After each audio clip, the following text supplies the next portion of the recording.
Dans cette vidéo, nous allons aborder les mécanismes du transfert de chaleur à l'origine du flux géothermique. Donc dans ce bécher rempli d'eau, on a un thermoplongeur, une résistance chauffante qu'on va mettre soit en surface, soit au fond du bécher, et deux sondes de température qui enregistrent en permanence en surface et au fond du bécher.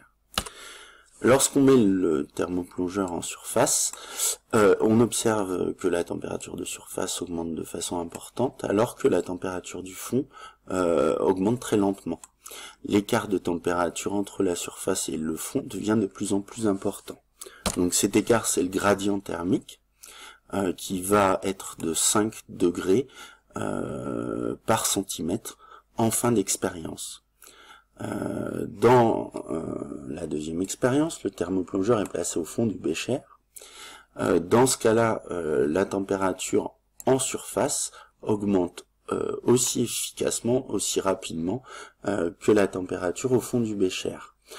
Ici, le gradient thermique est faible, environ 0,5 degrés par centimètre, donc environ 10 fois plus faible que dans l'expérience précédente.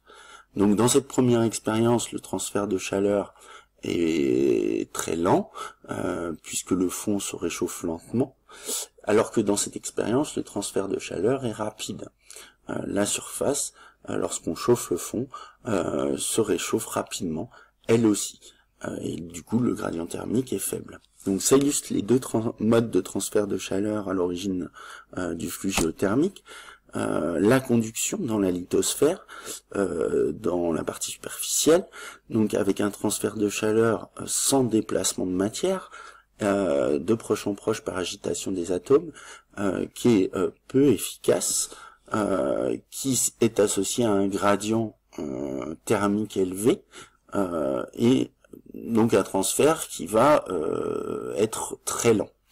Le deuxième cas de figure, la convection, avec un gradient thermique faible et un transfert de chaleur efficace, puisqu'ici on chauffe le fond et la surface se réchauffe aussi rapidement que le fond.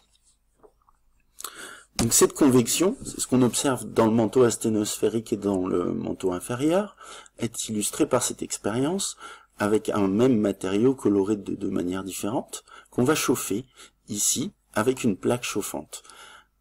On observe dans un premier temps un panache qui va s'élever et qui s'explique car lorsqu'on chauffe le matériau se dilate, sa densité diminue et la poussée d'Archimède devient alors plus forte que le poids.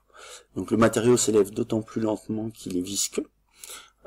Il atteint la surface, s'étale à la surface, puis refroidit au contact des parois froides du bécher et entame un mouvement descendant lorsqu'il est froid parce que sa densité augmente et que le poids redevient supérieur à la poussée d'Archimède.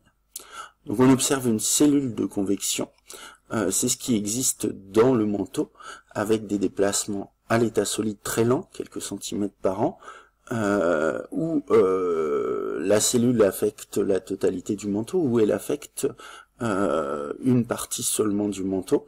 Dans le cas des points chauds, par exemple, l'origine du mouvement ascendant est très profonde, alors que dans le cas d'une dorsale en fonctionnement, l'origine du mouvement ascendant est plus superficielle. Donc dans le manteau, la chaleur s'évacue efficacement par convection. C'est ce pourquoi dans l'expérience précédente, le gradient thermique était faible. Alors le gradient géothermique, il est de 0,3 degrés par kilomètre dans le manteau. Et lorsque le flux thermique élevé atteint la lithosphère, il devient beaucoup plus faible. Le transfert de chaleur se fait par conduction. Le flux géothermique au niveau du sol est de 65 mW par mètre carré en moyenne, donc relativement faible, avec des variations latérales, comme nous l'avons vu dans la précédente vidéo. Donc ce transfert par conduction ralentit l'évacuation de chaleur au niveau de la lithosphère et est associé à un gradient géothermique de 30 degrés par kilomètre, donc 100 fois plus important que le gradient géothermique dans le manteau.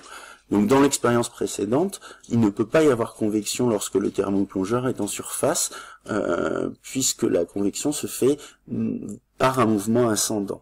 Et c'est ce pourquoi on illustre la conduction lorsque le thermoplongeur est en surface et la convection lorsque le thermoplongeur est au fond.